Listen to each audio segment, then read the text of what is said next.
Hello and welcome to Tuesday's edition of Movie News. Here at MB, John is laughing in the background, but I'm not under the bus yet. As well, Stephen. Lovely. YouTube's not receiving enough video to maintain smooth streaming. Oh shit. Let's see how this goes then. It may be buffering. It might be buffering, but let's... That was a joke, folks. But listen, we'll get right into this then, John, just in case we crash and burn if we've not already. Tom Hanks is upset Apple made his new movie go straight to streaming. Greyhound is the latest film to debut on directly on streaming instead of in theatres, and the star and writer Tom Hanks is disappointed by the change. Hanks, who was one of the first celebrities to actually test positive for COVID-19, spoke about his experience and Greyhound with The Guardian. Of course, the subject of Greyhound's straight to streaming release came up, and Hanks admitted that he's disappointed by the change. Hanks called it an absolute heartbreak before going on to say, "I don't mean to make angry my Apple overlords, but there is a difference in picture and sound quality." I think he did, John, but to make happy my Apple. It's a strange way of saying it, isn't it? But coronavirus mangled your brain, Tom. There is an update today though, John, because this obviously broke after we did last night's show. And the update is, in an interview on the Today Show, Hanks clarified his previous comments, and he said this: "Well, I'm actually thrilled that Apple TV is making it possible for everyone to see." Someone's had a word in your ear, Tom. "Not only worldwide, as long as you have Apple television, but also the day after my 64th birthday. Thank you very much. This is a magnificent gift that comes to us because of Apple, because COVID-19 did something heartbreaking to us all. It closed down the theatres. We don't have the cinema. There isn't anybody that doesn't like to go see a good movie with 800 other people and coming out with something in common. Barring that, Apple television has saved the day for us. We had a magnificent movie that was not going to be seen because of the realities. It is going to be viewable, and otherwise we would have languished in a vault for a movie that is 88 minutes of thematic story that does speak to what we're all going through right now. We didn't know that at the time we made the film. We just trying to make a lean new spare version about procedures and behaviours about how difficult it was to stay alive in the North Atlantic in 1942. We were rescued at sea by a convoy with a big Apple logo with a bite taken out of it." So there you are. What's your thoughts? I think Tim Cook has got at him. I think he's backtracked very quickly. What's the name of that backstroke? He's overcompensated, I think. He's stuck in the middle of the Atlantic on a convoy ship in this movie Greyhound, and he's had to backstroke all the way back to the United States. Tim Cook has put a rocket right up his jacksie, as we say here, his ass, depending on where you're from. He's been had, Stephen, he's been got at. He wasn't happy. But look, I can understand his original position, where he wanted to see this movie shown on the biggest screen possible at a theatre with a willing audience going to see it. But the reality of the situation is, even event movies like Nolan's Tenet can't get into the theatres. It keeps getting pushed back again and again and again. So you have to be realistic with your expectations in the current environment with coronavirus. You're not going to get the movie in the theatres. Yeah, a decision has to be made at some point. A decision has to be made, and when it's Apple TV Plus, and they've just started off their streaming service, there's a real dearth of any original film content. Film, that sounded slightly stranger. Film content. Then the natural decision, or the easy decision for Tim Cook, if it even is Tim Cook who's involved in this, he's probably overseeing the actual phones and whatnot. I presume it will be some underling, a sort of Alan Horner, Kevin Feige situation at Apple, who will be overseeing content and what goes on the streaming service. But it would have been an easy decision for them to say, look, just put it on the streaming service. We'll get more people subscribing for a Tom Hanks blockbuster movie. By all accounts, Stephen, it's pretty damn good. It sounds pretty good. Empire gave it 3 out of 5. It's got 74% on Rotten Tomatoes. That is way above average. Tom Hanks, when he usually mixes with World War II, that genre, that sort of drama, war genre, it's a period piece. It's a sort of genre which he's done time and again with Spielberg. He's did it with the likes of Band of Brothers, and I think he did Bridge of Spies, which was a war drama. It wasn't World War II, it was Cold War. He also did Saving Private Ryan. This man knows how to make movies in this genre, TV shows in this genre. He's just a fabulous actor. So I can understand him wanting it in the theatres. Not realistic though, Tom. No, but it's a passion project, John, so you can understand his knee-jerk reaction initially, with his original comments, and his frustrations were clear to see in that in the article. But he's obviously had time to think about it over the last 24 hours as well. He's obviously had something's had a word in his ear as well. I think he's overcompensated in how excited he is now all of a sudden. But I'm looking forward to it. It's a film I do want to see after reading, the story. But it's not the first film. You've got to look at films like Artemis Fowl, which had to go to Disney Plus. Probably a good thing for that, actually. Movie by The King of Staten Island was another one. Very good. Scoob, which I actually watched with my daughter. It was actually okay. It was decent. I don't know if I would. After it, I thought, I'm kind of glad I got it in VOD rather than you should have having left. to go to the cinema, But it was okay. It was decent enough. Trolls as well. Trolls World Tour or whatever it's called. Trolls 2 also was on digital download as well. A massive success for the studio. Universal took a chance, and of course they changed their strategy, and it pissed off all the exhibitors and the theatres. We're not releasing Universal movies in theatres now. Well, yeah, you will, because coronavirus is absolutely destroying your bottom line. You're getting destroyed for money. As soon as these movie theatres start opening up again, they're not going to reject. I'll switch it to me. Got a couple of comments, John. I don't know. Well, listen, we'll just read these out quickly just before you let you in. It's just. I want to check the audio there, Stephen, with the issues in the stream. No, Tom Hanks will not eat apples again, says Sandro Maldini, and follows it up. Tom Hanks Elvis Presley biopic be streaming ? That is a good point, but and he says as well, Wonder Woman. I don't know how far along the Elvis project is, because I think they're only resuming that over the next few weeks, so I don't think they're that far ahead into it. But Wonder Woman as well, John. That's Patty Jenkins has always dug her heels in about this, very much so. I wish she'd dug her heels in a little bit harder, Stephen. It would have been out. Well, the same with Chris Nolan. That they're determined that these films are for the theatre, and you've got to admire that they're holding out. Because these films are losing money as we speak, But again, realistically speaking, I was wanting to say realism, but I thought that doesn't sound right. Realistically speaking, Stephen, are they going to make money? Are they going to be able to release these movies in the theatres this year before they start maybe tiptoeing into next year? There's a whole array of other releases coming out next year. Scheduling, are they going to fit it in? Are they going to get people back in theatres without a vaccine for this thing? I think. Well, the pubs opening up over here in the United Kingdom would suggest that people will go to the theatres. Yeah, but pubs are different to theatres, because they don't care about social distancing though. You know what our nation's like with alcohol. There's nothing. Wild horses when we keep our nation away from beer gardens, etc. Passed a few today, absolutely heaving. Social distancing doesn't concern that type of person. Theatres are a different thing though. Sophisticated. Well, they've got bars, but you're going there for the experience.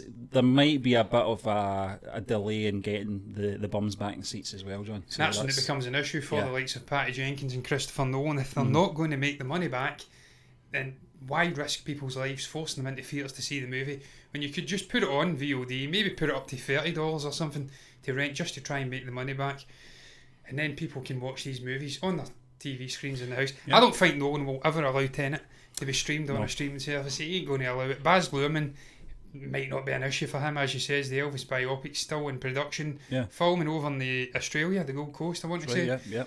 It might not even be an issue. By the time that comes to release late next year, I'd presume, or something, probably find this coronavirus pandemic is long gone and it's no longer an issue. For Wonder Woman though, again, will Warner Brothers allow this movie on a streaming service?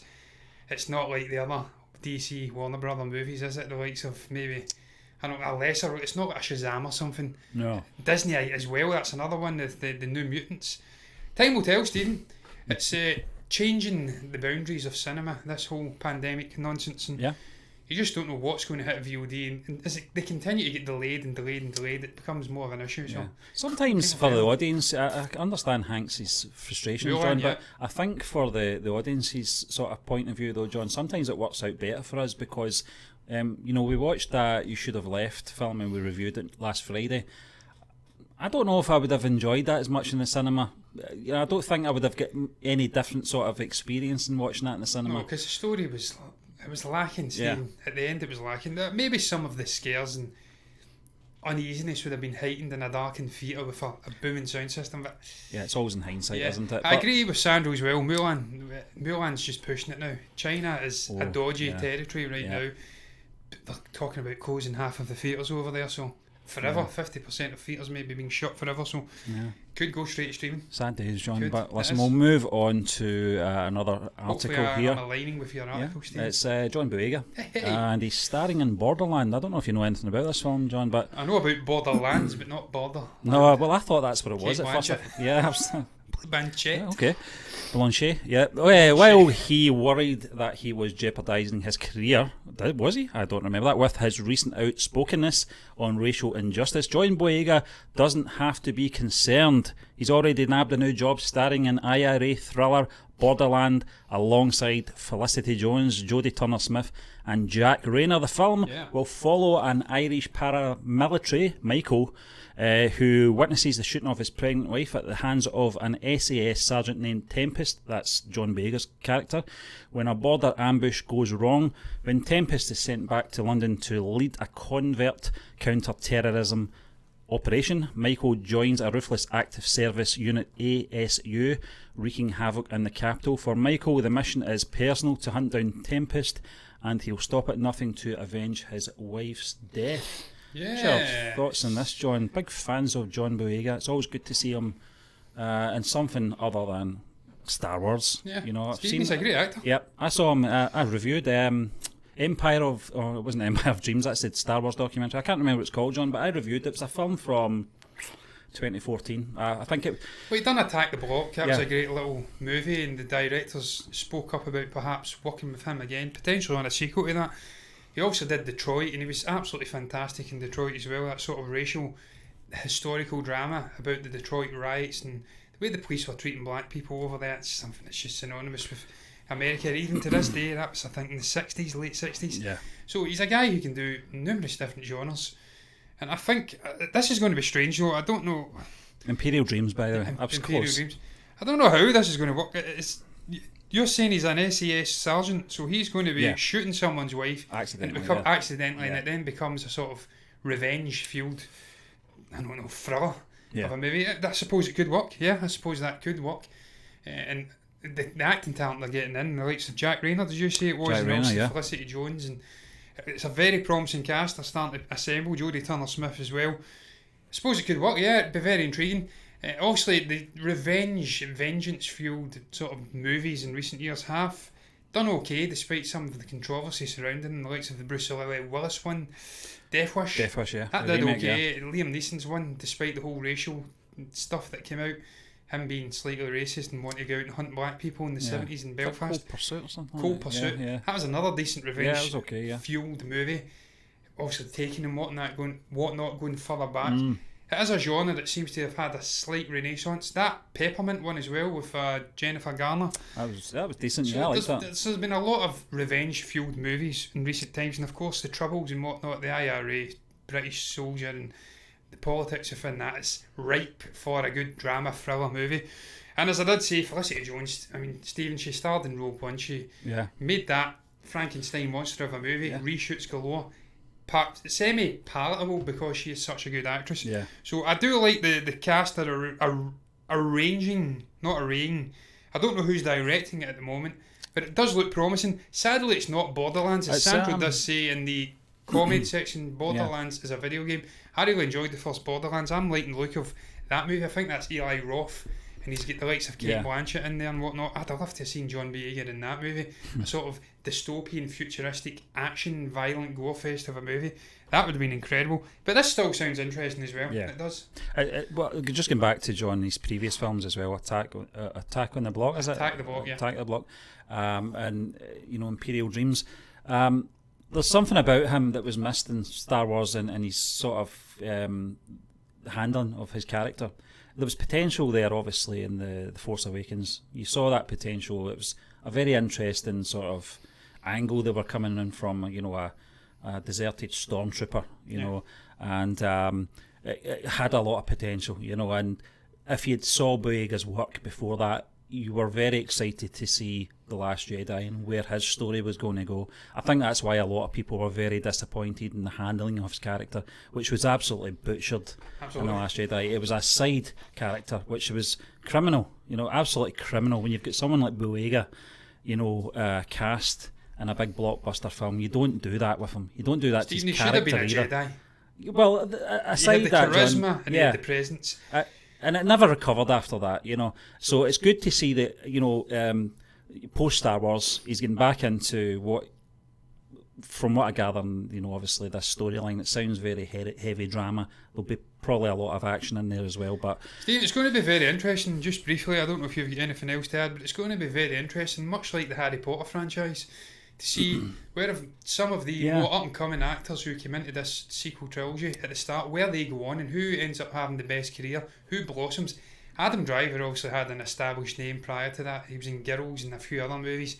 He's just continuing to go on and show himself as being a truly gifted actor. The Marriage Story was sublime in that with Scarlett Johansson.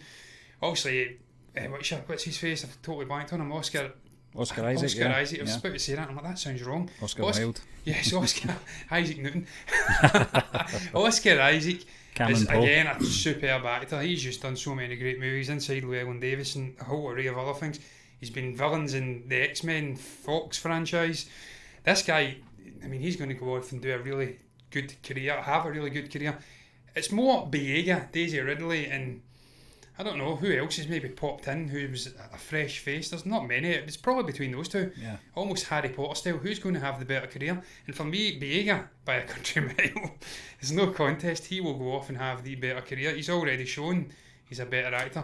Between him and Ridley? Yeah, Ridley. Yeah. I've kind of tried to make it more wide ranging with the actors, but I don't think Adam Driver's got anything to worry about. No, not a chance. Yeah. Stephen, he came from the military, that guy. He was in the US military, and he's now became an incredible actor. So I think it's more between those two. It's not well, like Oscar Harry Isaac, he's going to be in June, isn't he? Yeah, he's in that, so it'll be very interesting to see his character in that. But absolutely. I completely went off on a tangent there. No, that's okay, because I had not much more to say, John. No. I was just very excited to see there was some news about John Boyega, away from obviously the politics and stuff like that. But listen, we'll move on anyway to our next article. It's Bill and Ted's Excellent Adventure is coming to 4K this summer. Yes. Watch the new trailer. John, when I actually penciled this in for tonight's show, I had it in my head this was the new film, and I thought, it's coming to 4K this summer. I watched the new trailer. I went, there's a new trailer, and then I went, wait a minute, it's not Excellent Adventure, it's Face the Music or something like that, isn't it? Music, yeah. So it's a restoration job, John, from obviously the film from 1989, Bill and Ted's Excellent Adventure. I'm just going to read a little quote for Empire because the way it's worded is very Bill and Ted. With the lovable doofus duo set to return to the big screen in a long-awaited threequel, Bill and Ted Face the Music, later this summer. That's not the only bodacious Bill and Ted's news to be excited about, because their beloved original outing, 1989's Bill and Ted's Excellent Adventure, has been scrubbed up and given the 4K treatment. No way! Yes way.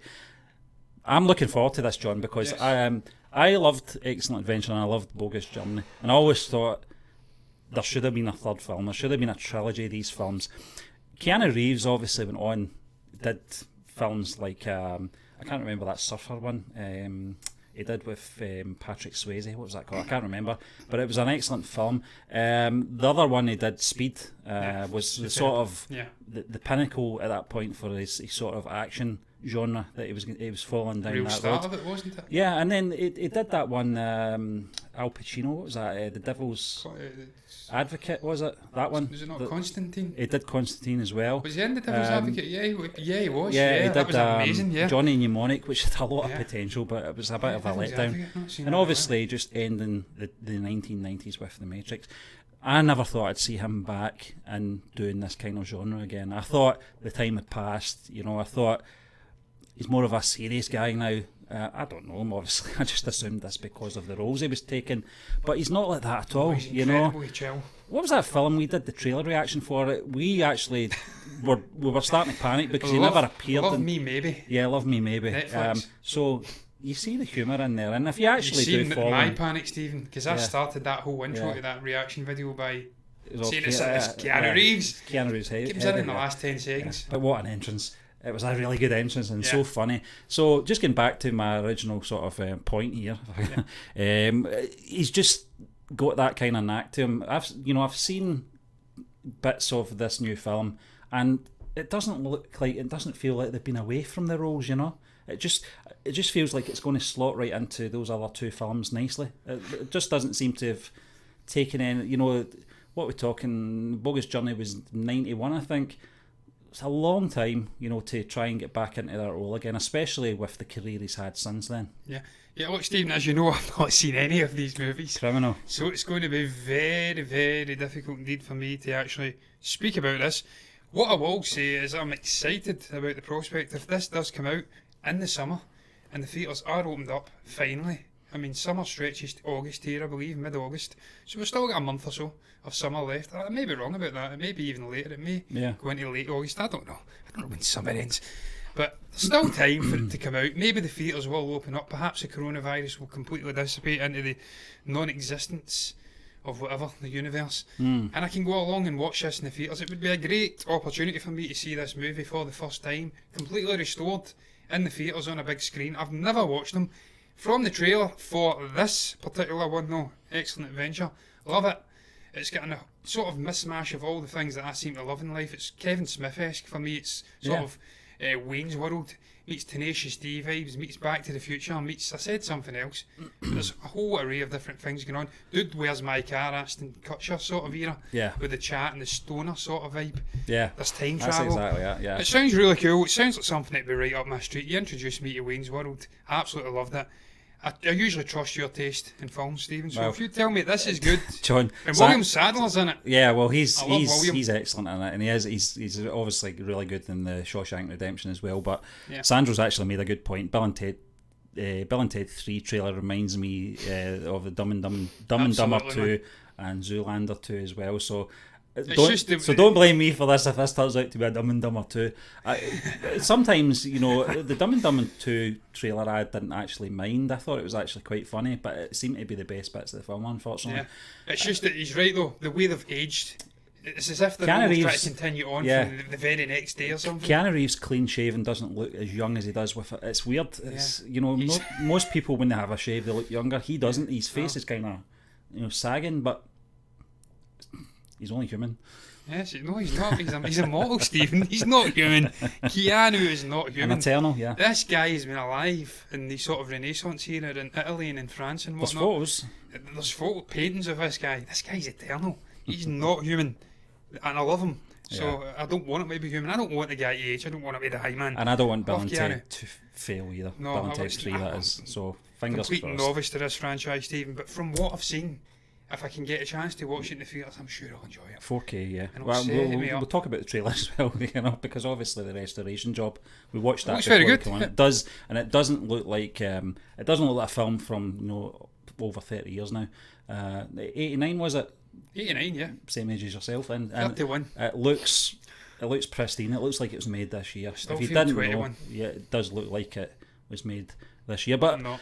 John, we're going to follow that up with our closing article here. This was one that you contemplated last night, but we just couldn't find the time because we had to do a little recording, which obviously will come out on the channel soon. So time is pressing, but we felt that it's quite interesting news actually, John, and it's another sort of trick from the guys at Marvel.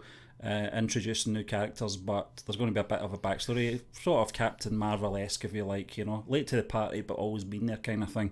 It's Natasha hands Black Widow baton to Florence Pugh in the MCU movie. Black Widow director Kate Shortland suggests the film will see Scarlett Johansson pass on the baton to Florence Pugh's Yelena Belova. Yes, yeah? Belova. Belova, there we are. Yelena Belova. A report from Empire magazine apparently confirms this theory. According to director Kate Shortland, while Black Widow is not the origin story of Natasha Romanoff, while it is not the origin story of Natasha Romanoff, it serves as a launchpad for Yelena Belova. Kevin Feige. I'm broken you, Stephen. Kevin It's like Feige. Morricone last night. Kevin Feige realised that the audience would expect an origin story, so of course we went into the opposite direction, and we didn't know how great Florence Pugh would be. If you've seen her in other films, you'll know how good she is. Been in a bad film, yeah. We knew she would be great, but we didn't know how great. Scarlett is so gracious, like, oh, I'm handing her the baton, so it's going to propel another female storyline. So this kind of suggests to me, John, that this theory anyway, suggests to me that that Florence Pugh is going to have a big part in this film. Obviously there's a bit of a spoiler if this is true, that she actually survives the film as well. If she's going to carry on into phase 5 or whatever it is of the MCU, with this character. So what's your take on this, John? Because Black Widow's always been a strange one for me, because as much as I enjoyed the character, she was always at the same level as Hawkeye. Just a skilled assassin, basically. Impressive, obviously. And to get this film coming out after they've killed her off at the end of the what's it called, saga, the Infinity Saga. Yes.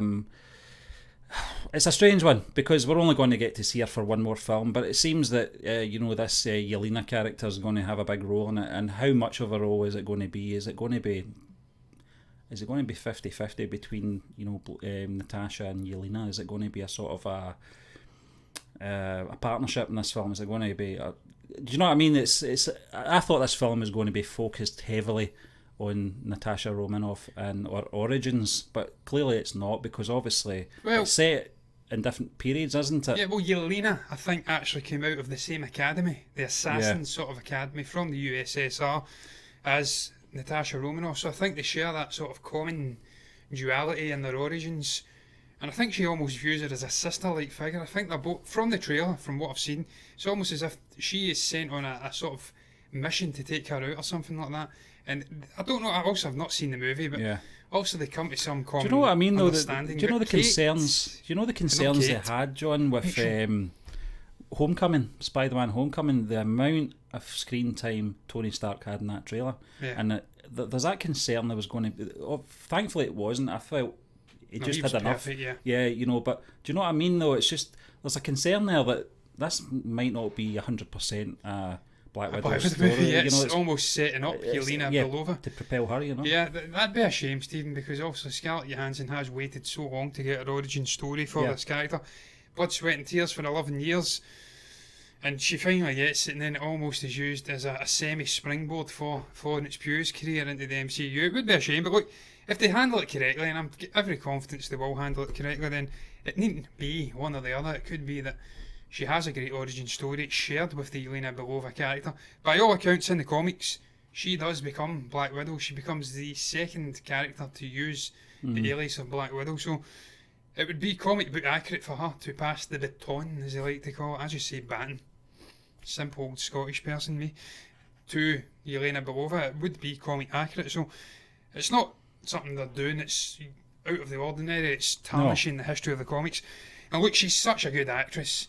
Florence Pugh, I'd love to see her continue on into the MCU, see what she can do with that character. And we do need a sort of female assassin level figure. We've got Shang-Chi coming in, Clint Barton's still hanging around, may even pass the baton over to his daughter. He's got Hawkeye's coming out, isn't there's talk that I think it's going to be the daughter or something. He's going to. Okay. It may be time has passed or something like that. And the clothes were there in Endgame, weren't they? Endgame at the start, he's teaching her archery. Yeah.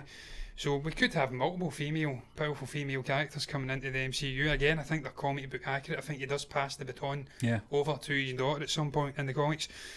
I'm all for it, man. I'm all for seeing her coming in and replacing. We keep Black Widow in a different vein moving forward. As Sandra does say, it can't sadly be Scarlett Johansson's Black Widow in the future, because she is dead. Yeah. She gave her she did give her life up for obviously Clint Barton and to retrieve the Soul Stone from Vormir. Yeah. So she's gone. She's done, sadly. So, but you're right. I think it is. It's going all over the place. There's various different timelines and whatnot. It's straddling Civil War, then it's going back to the 1990s, and then it's perhaps even moving forward. Apparently, Tony Stark was rumoured to have a cameo in the movie. So there's going to be all over the place with different timelines and whatnot, and I'm sure they'll get it correct. I really like this villain, Taskmaster. I like the concept of David Harbour coming in, this washed up Captain Red. What the hell is he called again? Something Red, something. He's like the USSR equivalent to Captain America. Yeah. He's a little bit tubby. He's lost his confidence. He still puts a suit on. And Rachel Weisz, apparently she's going to be a bit of a conniving two-time big bad manipulating in the background. That she's going to be a sort of the Phantom in the background, isn't she? Yeah. It looks great, man. Yeah. The action's there. We've got a duality sort of origins thing, and it could springboard over to passing the baton over to a new version of Black Widow. It looks promising, man. Yeah. Very promising indeed. But look, I'm done, Steve. Yeah, I'm done as well. Much more to add. So, what's going on here? We've got something coming up. I don't know what that is. It's a photo of YouTube. But the stream's still going on, so don't worry about that. That's going to round it up, guys, on an absolutely shambolic note. What do you make about the array of topics we spoke about on tonight's show? What do you make about... What was the headline again? It was all about Greyhound and Tom Hanks. Yeah. His movie going to Apple TV Plus, completely forgoing the theatres. He's not happy about it. What do you think about that? Do you think this is something that's going to continue on into the future? We're going to see more and more movies going straight to streaming. Could Tenet go to streaming? Wonder Woman 1984, Mulan, the whole shebang, June, if this coronavirus doesn't bugger off. Yeah. What's your thoughts on John Boyega joining this IRA thriller, vengeance-fueled movie Borderland? What do you make about Bill and Ted? What's it, the first one called? Excellent Adventure. Getting the 4K remaster treatment and potentially coming out in theatres. And finally, what do you make about Natasha Romanoff passing over the baton to Yelena Belova and Florence Pugh becoming the new Black Widow in the MCU, moving forward into Phase 4 and beyond? If you've got anything to say about any of that, you can comment below and let us know what your thoughts are down below in the comments section. You can also like the video if you've enjoyed it. I'm prattling on way too much here. And you can subscribe to the channel if you want to see more content like this. And if you do, then you'll see me tomorrow on my lonesome. Try to do this and not make a complete fool of myself. See you then, guys, if you subscribe.